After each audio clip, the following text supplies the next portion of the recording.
Assalamualaikum warahmatullahi wabarakatuh. Bismillahirrahmanirrahim. Alhamdulillahirrabbilalamin. Wassalatu wassalamu ala asyrafil anbiya'i wal mursalin wa ala alihi wa sahbihi ajma'in. Hari ini kita berjumpa sekali lagi dalam kelas UPKK, pelajaran ulum syariah tahun 4 iaitu dari mata pelajaran akidah. Kita mulakan dengan pelajaran yang pertama dari tahun 4, iaitu beriman kepada qada dan qadar. Apakah pengertian beriman pada qada dan qadar? Pengertian qada ialah ketetapan. Qada bermaksud ketetapan. Ketentuan atau ketetapan yang telah ditetapkan oleh Allah Subhanahu wa taala sejak azali lagi. Qada ialah ketetapan atau ketentuan yang telah ditetapkan oleh Allah Subhanahu wa taala sejak azali lagi. Contohnya ialah seperti rezeki, rupa paras dan umur seseorang. Rezeki, rupa paras dan umur seseorang telah ditentukan atau telah ditetapkan oleh Allah Subhanahu wa taala sejak dari azali lagi. Sementara pengertian qadar, yakni takdir, ialah pelaksanaan yang ditetapkan oleh Allah Subhanahu wa taala.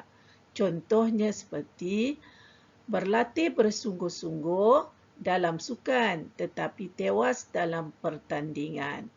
Itu adalah takdir yang telah ditetapkan oleh yang dilaksanakan oleh Allah Subhanahu wa taala. Dalil naqdi menunjukkan wajib beriman kepada qada dan qadar Allah ialah dari surah Al-Qamar ayat yang ke-49. Bismillahirrahmanirrahim. Inna kulla syai'in khalaqnahu biqadar. Yang bermaksud sesungguhnya kami menciptakan tiap-tiap sesuatu menurut takdir. Dan juga dari surah Ar-Ra'd ayat yang ke-8 yang berbunyi wa kullu syai'in indahu bimiqdar. Dan tiap-tiap sesuatu adalah ditetapkan dengan qadar yang ditentukan. Hukum beriman kepada qada dan qadar adalah wajib. Kesan orang yang beriman dengan qada dan qadar Allah Subhanahu wa taala. Yang pertama, dia tidak mudah berputus asa. Sentiasa berusaha supaya takdir hidupnya menjadi yang terbaik. Dan juga dia tidak menyalahkan Allah Subhanahu wa taala sekiranya nasibnya dalam keadaan yang tidak begitu baik. Sabar menempuh setiap dugaan yang Allah beri, redha dengan perkara-perkara yang berlaku dan sentiasa menambahkan usaha, sentiasa patuh kepada Allah Subhanahu wa taala dan hatinya akan sentiasa menjadi tenteram kerana redha dengan setiap takdir Allah dan telah berusaha dengan bersungguh-sungguh untuk mendapatkan yang terbaik. Ganjaran bagi orang yang beriman kepada qada dan qadar Allah. Yang pertama, ikhlas dalam setiap perbuatan. Redha dengan ketentuan Allah Subhanahu wa taala. Memotivasi diri untuk lebih berjaya, mendapat ganjaran pahala dari Allah Subhanahu wa taala kerana sifat ikhlas dan redanya. Akan bertambah sifat tawaduk kepada Allah Subhanahu wa taala dan sentiasa sabar menghadapi ujian kerana sedar di balik ujian ada kenikmatan. Dan ini adalah akibat orang yang tidak beriman kepada qada dan qadar Allah. Yang pertama, dia akan mudah menjadi putus asa, malas berusaha kerana dia kata apabila walaupun dia berusaha, takdirnya belum tentu lagi akan dapat yang baik. Yang ketiga, suka menyalahkan orang lain, jauh dari rahmat Allah dan tidak akan mendapat ganjaran pahala dari Allah Subhanahu wa taala. Berikut ini adalah perkara-perkara yang berkait rapat dengan qada dan qadar Allah Subhanahu wa taala. Yang pertama ialah baik, perkara baik, buruk, redha, tawakal, doa dan usaha. Seorang akan ditentukan nasibnya sama ada baik atau buruk maka dia kena menerimanya dengan redha dan sentiasa bertawakal, tidak berhenti berdoa dan berusaha supaya dia sentiasa berada di dalam rahmat dan kasih sayang Allah. Jenis-jenis qada. Qada terbahagi kepada dua, iaitu qada mu'allaq. Yang kedua ialah qada mubram. Qada terbahagi kepada dua, yang pertama qada mu'allaq. Maksud qada mu'allaq ialah ketentuan yang boleh berubah dengan jalan ikhtiar dan doa. Qada mu'allaq insya-Allah boleh berubah dengan syarat berusaha dan berikhtiar dan sentiasa berdoa kepada Allah Subhanahu Wa Taala. Contohnya, orang yang boleh jadi pandai berusaha dan berdoa. Orang yang miskin boleh jadi kaya dengan berusaha dan berdoa. Sementara qada yang kedua ialah qada mubram, yakni ketentuan yang sudah tidak boleh diubah. Contohnya, Allah telah menetapkan matahari terbit di waktu pagi. Walau kita berdoa bagaimana sekalipun, matahari itu akan tetap muncul pada waktu pagi. Yang kedua ialah Allah menetapkan air laut ada pasang dan surutnya, dan kerana ini bukanlah tugas atau kerja manusia. Dan juga setiap manusia pasti akan mati. Kita teruskan dengan pelajaran yang kedua, iaitu sifat wajib bagi Allah seterusnya ialah wahdaniyah. Pengertian wahdaniyah ialah Allah itu Maha Esa atau tunggal. Maksud wahdaniyah ialah Allah Maha Esa atau tunggal. Sifat mustahil atau lawan bagi sifat wahdaniyah ialah ta'addud, yakni berbilang-bilang. Tunggal lawannya berbilang-bilang. Dalil nakli menunjukkan bahawa Allah wajib bersifat dengan wahdaniyat ialah Bismillahirrahmanirrahim. Qul huwallahu ahad. Dari surah Al-Ikhlas ayat yang pertama. Maksudnya, katakanlah wahai Muhammad, dialah Tuhan yang Maha Esa.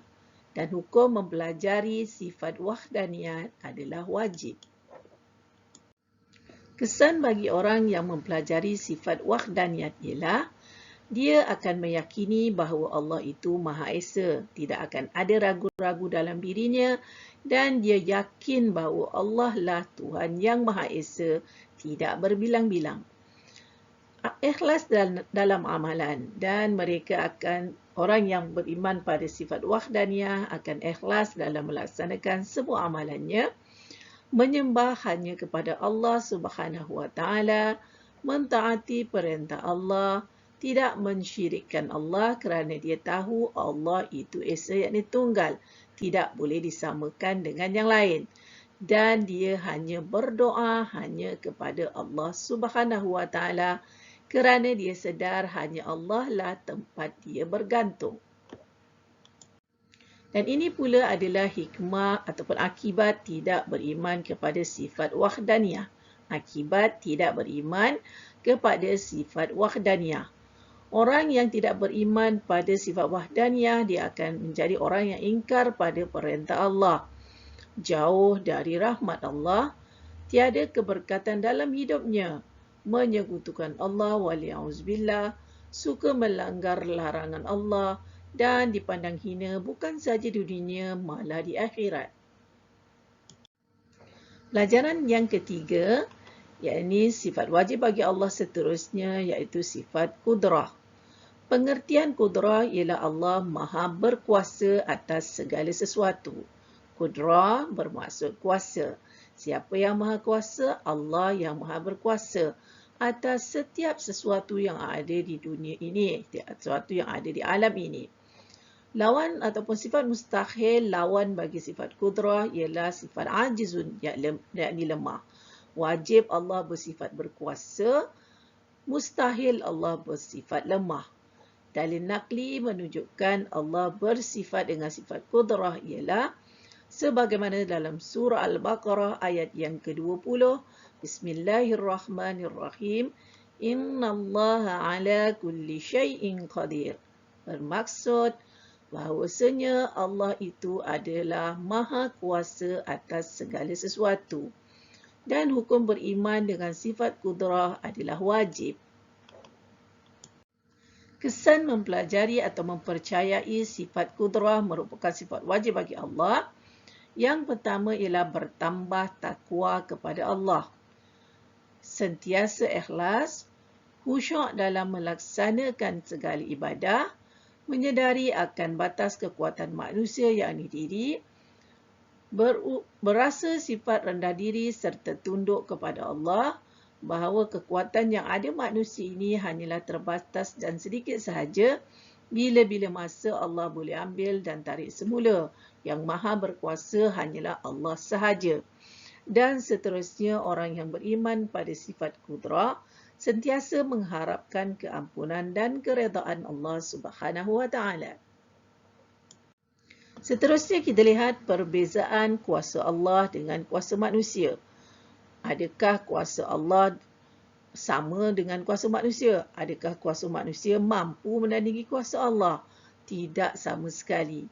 Kita lihat kuasa Allah menjadikan cakrawala berputar dalam orbitnya. Yang kedua, kuasa Allah menjadikan bumi berpusing di atas paksinya, menjadikan makhluk dalam pelbagai bentuk dan rupa, serta Allah berkuasa mengatur siang dan malam. Sementara kuasa manusia boleh mencipta sesuatu benda, tetapi kuasa mereka terbatas. Manusia boleh mencipta sesuatu benda hanya dengan izin dan rahmat Allah sahaja. Sekiranya manusia ingin menciptakan sesuatu juga, bahan yang diperlukan adalah dari rahmat dan kasih sayang Allah ataupun dari bahan yang diciptakan oleh Allah. Contohnya, manusia mencipta kereta, pakaian, komputer dan lain-lainnya sebenarnya adalah atas ilmu yang Allah beri ataupun dengan atas rahmat dan kasih sayang Allah supaya manusia boleh dapat hidup selesa dengan penciptaan yang terbatas ini. Sekian saja kelas kita untuk kali ini. Selamat belajar. Terima kasih dan sampai kita jumpa lagi. Assalamualaikum warahmatullahi wabarakatuh.